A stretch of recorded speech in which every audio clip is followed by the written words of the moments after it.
Mas o mais importante de tudo isso, olha só, o tanque de combustível não chegou na metade aqui, tá? E ele ainda está projetando 411 quilômetros com o combustível que está aqui. Mas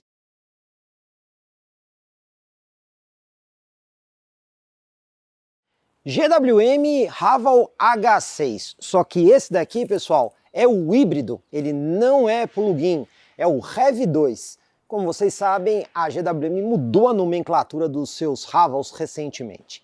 Então, esse que é o híbrido, REV2, por quê? Porque ele tem uma bateria de pouco menos que 2 kWh. Recentemente, a GWM lançou a versão aí PHEV 19, que inclusive tem comparativo no canal aí com o principal concorrente, e a gente já conhecia aí o PHEV 34, que inclusive o powertrain tanto do Haval H6 com essa carroceria SUV quanto da versão GT usa aí o sistema com a bateria maior. Pois bem, nós vamos fazer aqui uma viagem teste com esse carro, até para fazer um controle de combustível. Para isso, eu vou até a cidade de São José do Rio Preto, onde tem aí a concessionária do nosso parceiro GWM Caminho.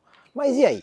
Como é que esse carro vai se comportar na estrada? Afinal, na estrada ele é menos econômico que na cidade. O híbrido convencional ele é muito mais eficiente na cidade onde tem o par e anda. Mas e na estrada? E o computador de bordo é preciso? Tudo isso a gente vai conferir nesse vídeo.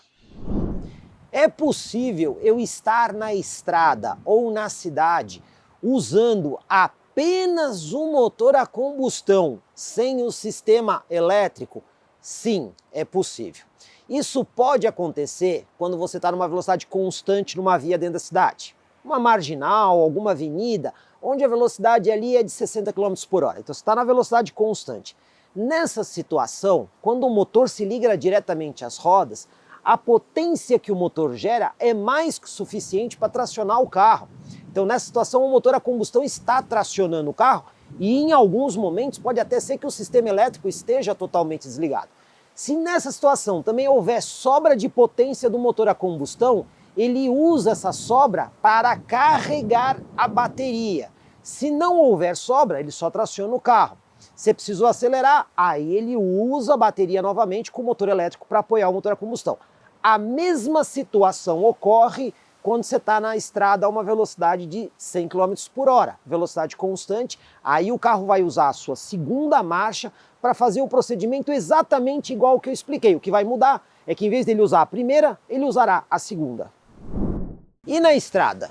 Por que que o carro híbrido não plug-in sempre consome mais do que quando comparado à performance dele na cidade? Na estrada você sempre estará em velocidade mais alta, ali na casa de 100 km por hora, variando 80, 100, 120. E aí o motor a combustão precisa ficar muito mais tempo ligado. Porque ou ele vai estar tracionando o carro, ou vai estar carregando a bateria, ou vai estar fazendo as duas coisas. É bem verdade que o modelo híbrido na estrada pode ter algumas situações onde o motor a combustão vai se desligar. Por exemplo, quando você está numa descida, aí você não está precisando da força do motor, o motor a combustão pode se desligar e o sistema regenera energia para a bateria. Outra situação, quando você faz uma desaceleração por uma questão de trânsito ou que você vai ter um pedágio, alguma coisa assim, ele também pode desligar o motor a combustão. E em várias situações, quando você está numa subida, o motor a combustão pode ser auxiliado pelo sistema elétrico, mas de toda forma, ele vai ter que passar mais tempo funcionando com o motor a combustão para manter o desempenho do carro. Mas ainda assim, nessa situação, vamos dizer que o modelo híbrido vai estar bastante equiparado ao modelo puramente a combustão. A gente não pode esquecer que um carro híbrido tem o detalhe de sempre ser mais pesado do que um modelo exatamente igual a combustão. Por quê? Porque o sistema híbrido pesa, né? Você tem que ter um motor elétrico, você tem que ter aí uma bateria de alta capacidade e o peso é outra coisa determinante para a questão de consumo. Mas ainda assim o consumo na estrada não fica sendo assim um absurdo quando comparado a modelos puramente a combustão. Então como funciona a estrutura aqui do Haval H6 híbrido não plug-in? Bom, você tem dois motores. Do lado de lá é um motor 4 cilindros turbo de injeção direta somente a gasolina que gera 150 cavalos de potência e torque máximo de 23,4 kgfm. E do lado de cá, junto com esse motor a combustão, você vai ter um motor 100% elétrico, que tem uma potência máxima de 177 cavalos e torque máximo de 30,6 kgfm. Só por aí, você vê que como ele tem mais potência e mais torque que o motor a combustão, normalmente quem está tracionando o carro é o motor elétrico, afinal ele tem números melhores. Mas qual é a potência combinada desse carro? E isso impressiona bastante, porque ele tem 243 cavalos de potência máxima e olha que torque generoso, 54 kgfm de torque. Então isso aqui garante um ótimo desempenho, mas sempre lembrando, para você atingir esses números, você tem que ter energia na bateria. E se você for para uma pista fazer tempo, ou até mesmo for fazer uma subida de serra bastante contínua com o carro carregado, chega um momento que a bateria ela pode se esgotar completamente. Nessa situação, quem vai conseguir tracionar o carro será o motor a combustão, gerando aí uma potência equivalente a 150 cavalos. Então o carro perde performance momentaneamente até que o sistema consiga gerar energia novamente para a bateria, restaurando assim a potência máxima do modelo. Falando das assistências à condução desse carro, ele vai utilizar dois componentes. Um radar eletromagnético, que é uma caixinha aí que você está vendo aí no para-choque, e esse radar trabalha em conjunto com uma câmera instalada ali no para-brisa. O detalhe é que o modelo tem um sistema de assistência à condução bastante completo. Além do controle de cruzeiro adaptativo, você também tem a função Stop and Go, afinal o freio de estacionamento desse carro é eletrônico. Então você está no trânsito pesado da cidade, o carro freia até a parada total, quando o carro da frente sai ele reinicia o movimento e ele vai fazendo isso dentro da cidade. E também tem o sistema de aviso de saída de faixa, o sistema de permanência, que ele pode atuar apenas para trazer o carro para dentro da faixa, e quando você dá dois comandos ali no controle de cruzeiro, né, na hastezinha do controle de cruzeiro, ele também tem o sistema de centralização de faixa. Inclusive a gente viu isso na estrada, que mesmo de noite, o sistema de assistência à condução desse carro funcionou muito bem.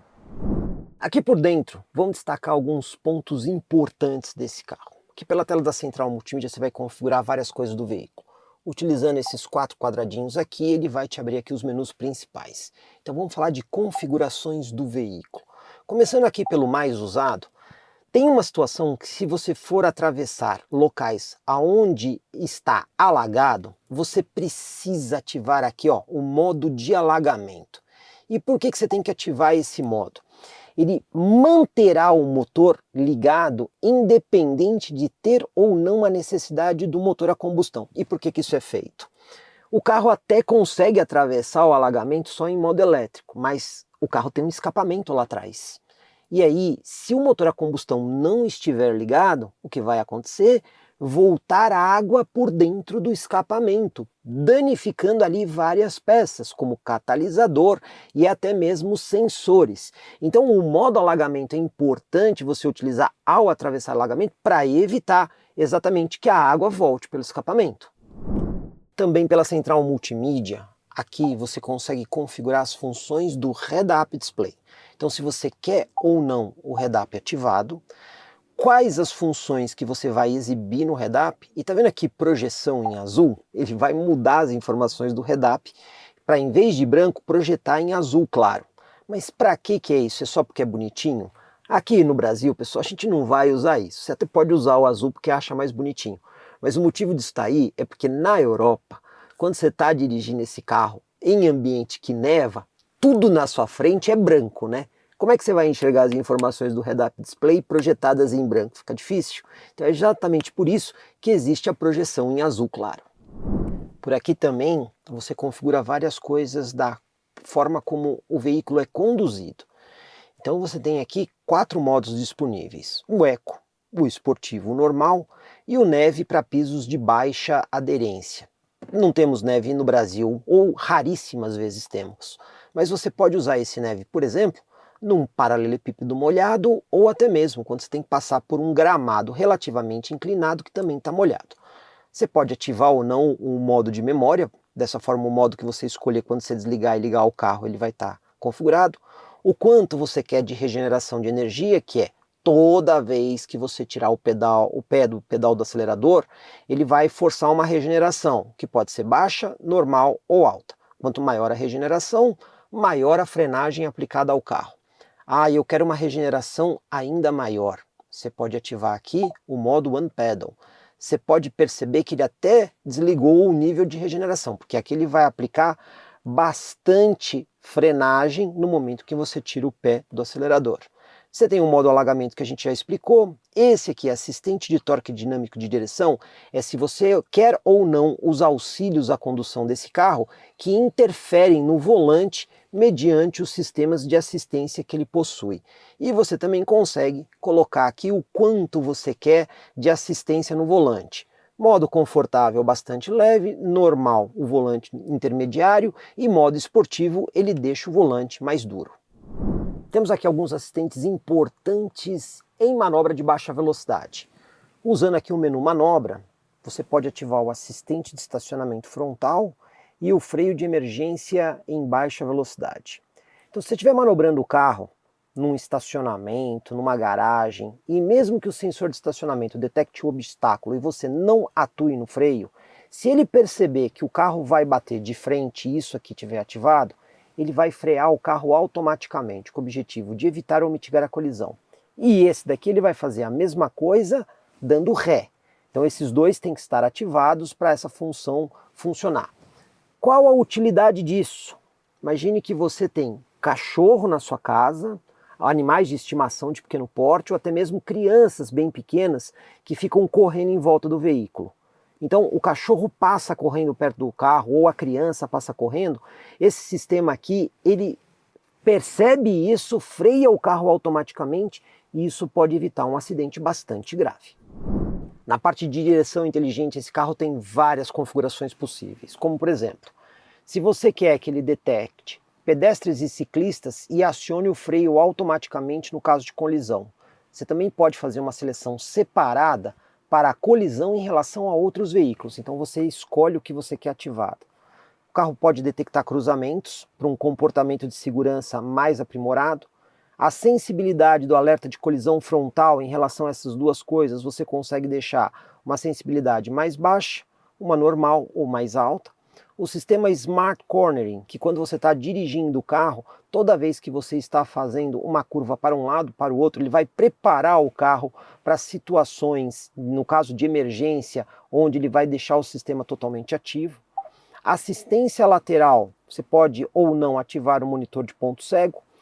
Alerta para abertura de porta, alerta de colisão traseira, esse é particularmente interessante porque quando você está com o carro parado no trânsito, e aí está passando uma moto muito rápida no corredor ou um veículo está se aproximando muito rapidamente de você, o carro identifica isso e te avisa.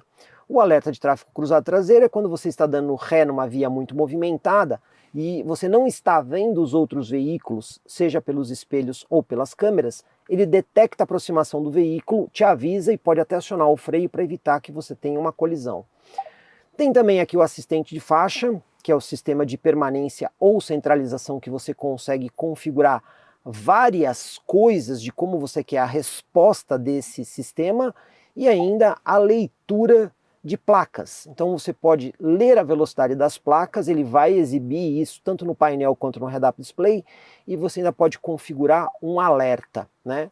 Chegou na velocidade, você programou, ele leu 60, você chegou em 60, ele te avisa. Ah, mas eu não quero que ele me avise em 60, eu quero que ele me avise com 10 km a mais ou com 10 km a menos. Então você consegue escolher qualquer número para ele te avisar em relação ao número que ele fez a leitura. Aqui pela central multimídia você pode entender um pouco do comportamento de consumo do carro. Então você tem um menu dedicado para isso. Esse de fluxo de energia mostra para você em tempo real o que está acontecendo com o veículo.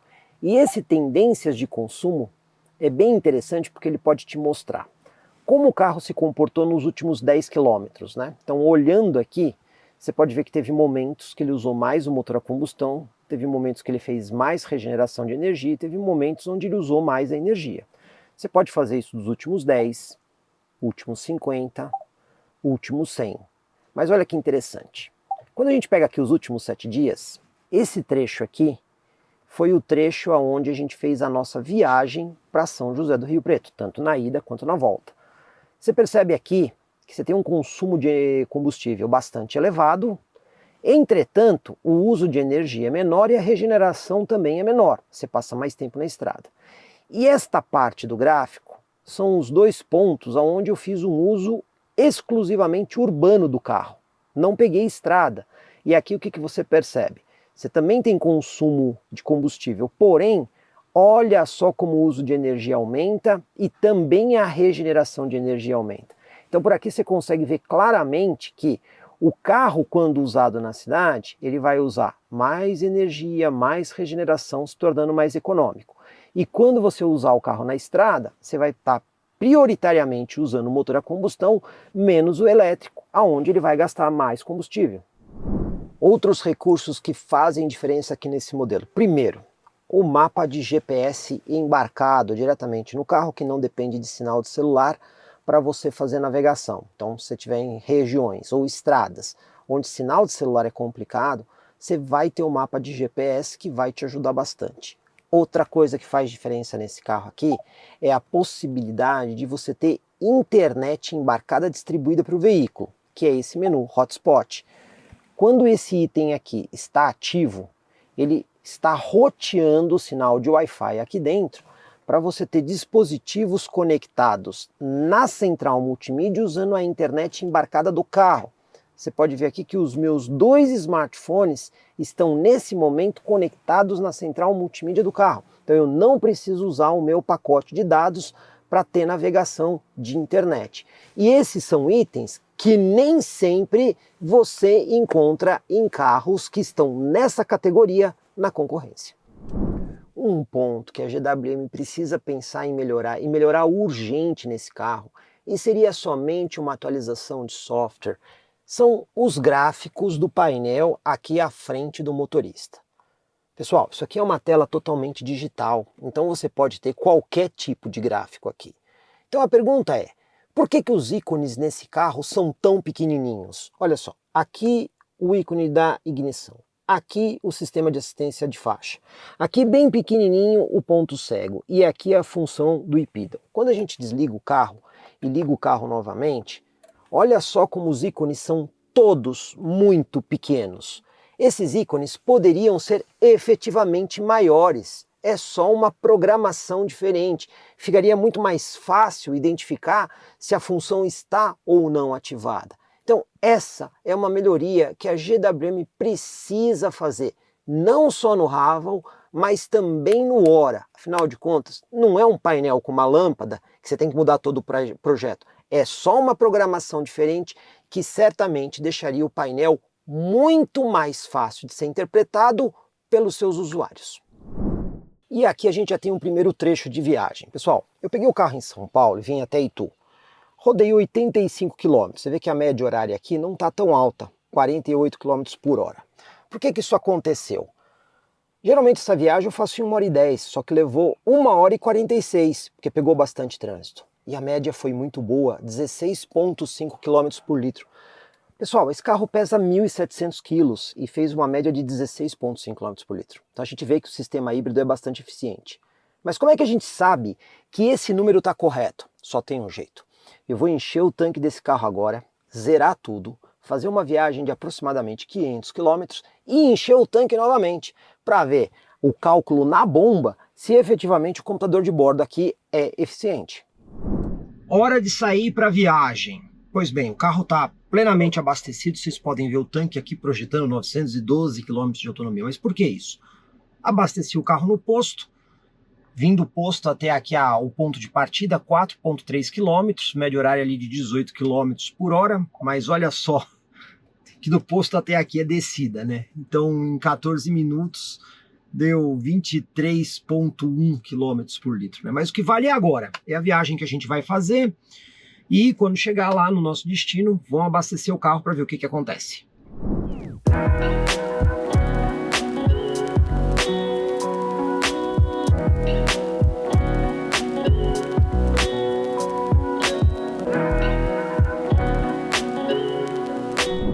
E olha aí, vamos dar uma conferida aqui na parcial da viagem, hora de parar, descansar um pouquinho, até comer alguma coisa pelo horário. Rodei aí 175 quilômetros, velocidade média aí de 69 quilômetros por hora, 2 horas e 31, e olha a média do carro, 15,4 quilômetros por litro. A média está muito boa. Mas isso aqui foi a minha redefinição lá em Itu.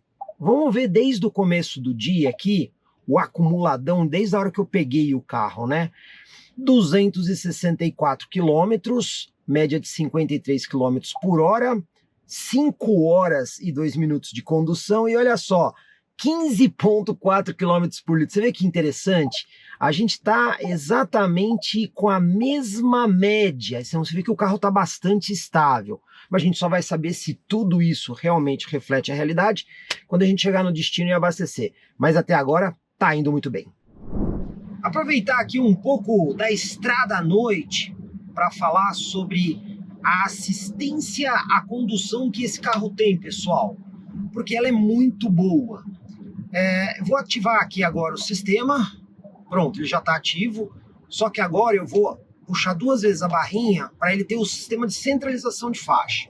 Agora eu vou programar a velocidade máxima aqui de 110, a distância que eu quero em relação ao veículo da frente, e olha só, vou soltar a mão do volante, olha aí, olha o carro se mantendo na faixa. Vou até trocar de faixa aqui agora, novamente deixar o sistema reconhecer as faixas de rolamento, e ó, soltar a mão do volante, olha que legal.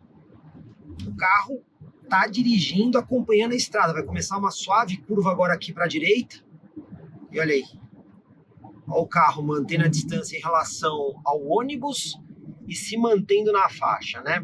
E quando ele percebe que eu tô há muito tempo sem estar com a mão no volante, ele começa a dar um alerta aqui no painel, claro, né? Isso que não é uma direção autônoma, é apenas uma assistência à condução. Mas funciona muito bem mesmo à noite. E outra coisa que a gente tem que destacar, a boa qualidade de iluminação desses faróis. Inclusive, ó, tem aqui a diferença, ó, aqui sem o farol de neblina, aqui com o farol de neblina, o farol auxiliar, né? A gente consegue ver ali na muretinha do lado esquerdo a diferença da iluminação quando você liga aí o farol auxiliar. Então, tem que elogiar 2 coisas. Mesmo durante a noite ele consegue centralizar bem na faixa, e a iluminação do farol é muito boa nesse carro.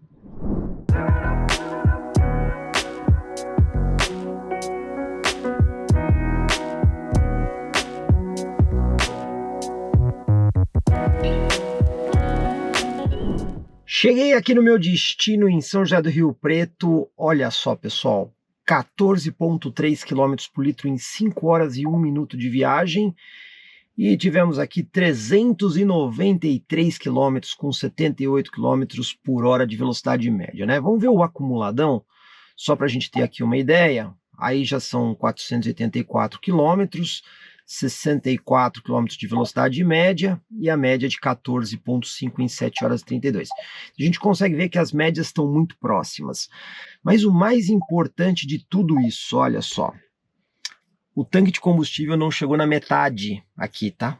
E ele ainda está projetando 411 quilômetros com o combustível que está aqui. Mas para saber se esse número aqui, depois de redefinir, está certo, 14,3, amanhã eu vou no posto, vou abastecer e eu vou fazer as contas. De toda forma, eu achei o resultado muito bom. Hora de voltar para a base, aqui de São José do Rio Preto para Itu, e vamos lá. Total percorrido com o carro aqui em 5 horas e 53 minutos, deu uma média de 14 km por litro. Teve um pouco de área urbana, teve um pouco de trânsito, rodei ali 397,2 km. Pelo cálculo, tem que entrar 28,3 litros no tanque. Pode ver aqui que o tanque, inclusive, está marcando meio tanque, né? O que faz sentido considerando a capacidade desse tanque. Mas já estou aqui no posto, vamos lá para a bomba e vamos ver o quanto vai entrar para ver qual é o erro desse computador de bordo.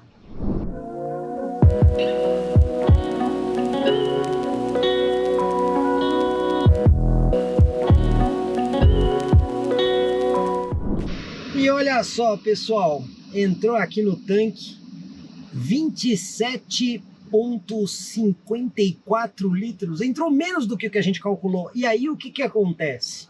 A média real do carro foi de 14,4 km por litro, mesmo mostrando aqui no painel 14. O carro rouba em favor do motorista. Ele está falando um número, mas na verdade ele é mais econômico do que o número que mostra aqui. Então a gente já pode dizer que além do computador de bordo ser preciso, ele ainda beneficia o motorista. Achei muito legal isso, e vocês?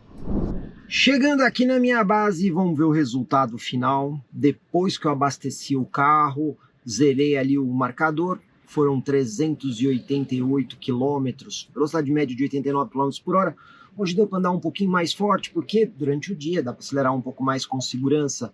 4 horas e 21 aí de viagem e a média de 12,9 km por litro. Claro, acelerar mais, o carro gasta mais, mas ainda assim, se a gente olhar aqui o tanque, projetando mais 341, e numa viagem, vamos combinar, né, de 388, ainda tenho mais 341 para rodar, nada mal. Eu gostei. E vocês? Deixa aí o comentário. Depois de andar bastante aqui com o carro, a gente realmente tira a conclusão que um modelo desses, com o peso dele de aproximadamente 1.700 quilos, consegue ser sim bastante eficiente, principalmente quando você usa o modelo na cidade. Afinal de contas, toda vez que você estiver no para e anda, numa desaceleração, parado no trânsito, saindo de forma moderada de um semáforo, o carro vai estar usando um modo elétrico, usando o motor a combustão somente como gerador para colocar um pouco mais de energia na bateria e na condição de gerador ele se torna mais eficiente. Por que que isso acontece? Quando você tem um carro com um motor a combustão ligado diretamente às rodas, ele tem que variar muito a rotação do motor. E um dos problemas de consumo e também de emissões é quando esse motor a combustão ele não está funcionando na região ideal de rotação. Tá aí um motivo, porque um carro a combustão, somente a combustão, é mais econômico na estrada do que na cidade. Porque na estrada você fica em velocidade constante, mantendo ali o motor numa região de giro relativamente estabilizada. Então é exatamente isso que o motor a combustão faz quando você não demanda muito carro. Ele atua como um gerador. Aí a rotação do motor vai ali numa região de aproximadamente 2.500 a 3.000 rotações por minuto, onde o motor a combustão é bastante eficiente. E aí ele gera energia para o sistema. Dessa forma, o modelo consegue ser extremamente eficiente em modo urbano. Dúvida frequente, mas e se eu preciso de desempenho nesse carro? Eu quero dar pedal e eu quero a resposta do carro. Aí a regra muda do funcionamento do sistema aqui. O que ele vai fazer? Além dele puxar o máximo possível de energia da bateria nesse momento, ele pode colocar o motor a combustão em duas situações diferentes. Ou o motor a combustão vai aumentar a rotação para gerar mais energia para o sistema elétrico, ou o motor a combustão, dependendo da faixa de velocidade que você tiver, vai se ligar diretamente às rodas. Então aqui esse motor, ele tem um câmbio sim, e esse câmbio só tem duas marchas. Normalmente essas marchas são utilizadas assim, quando você está ali na faixa de 60 km por hora, o motor a combustão está ligado diretamente às rodas, porque é uma região de eficiência. E quando você está naquela faixa de 100, 110 km por hora, você está na segunda marcha com o motor também ligado diretamente às rodas. Mas quando você faz uma aceleração mais bruta, o carro vai entender o que é melhor para aquela situação, ou usar energia da bateria somada à energia produzida pelo motor a combustão para alimentar o motor elétrico, ou usar o motor a combustão para tracionar a roda junto com a tração do motor elétrico que vem da bateria. Claro que nessa situação o foco não será a economia, mas é isso que vai garantir o desempenho, somando as duas características de potência para você ter uma performance bem melhor. Esse vídeo aqui foi um pouco mais curto porque a ideia era mostrar para vocês a condição de uso desse carro numa situação mais real, né? Uma viagem em teste com bastante quilômetros. A gente vê a questão da autonomia do carro, o consumo na estrada e até mesmo o uso de todos os equipamentos que o modelo pode oferecer. Mas olha pessoal, se faltou alguma coisa aqui nesse vídeo, principalmente do que diz respeito à tecnologia, nós já temos no nosso canal vídeos mostrando o sistema de aplicativo onde você consegue interagir com o carro dando comandos para ele. Você já tem esse vídeo no nosso canal. E recentemente também fizemos uma matéria bastante completa comparando o Haval H6, o PHEV 19, que é o híbrido plug-in, com o seu principal concorrente. O que vai mudar daquele carro para esse? Só o sistema de propulsão. Já todas as outras funções, porta-malas, espaço interno, uso de central multimídia, serão exatamente iguais. Portanto, quer ver mais algumas coisas? Dá uma olhada aí nos nossos outros vídeos, que certamente vocês vão conseguir esclarecer todas as suas dúvidas a respeito aqui do GWM Haval H6. E se você gostou do GWM Haval H6 híbrido não plug-in ou REV2, minha dica é procurar as concessionárias GWM do Grupo Caminho. São várias unidades no interior do estado de São Paulo. E olha, o pessoal da GWM Caminho me garantiu um excelente atendimento e o melhor negócio, principalmente se você tiver um usado na troca, para conseguir colocar um carro exatamente igual a esse na sua garagem.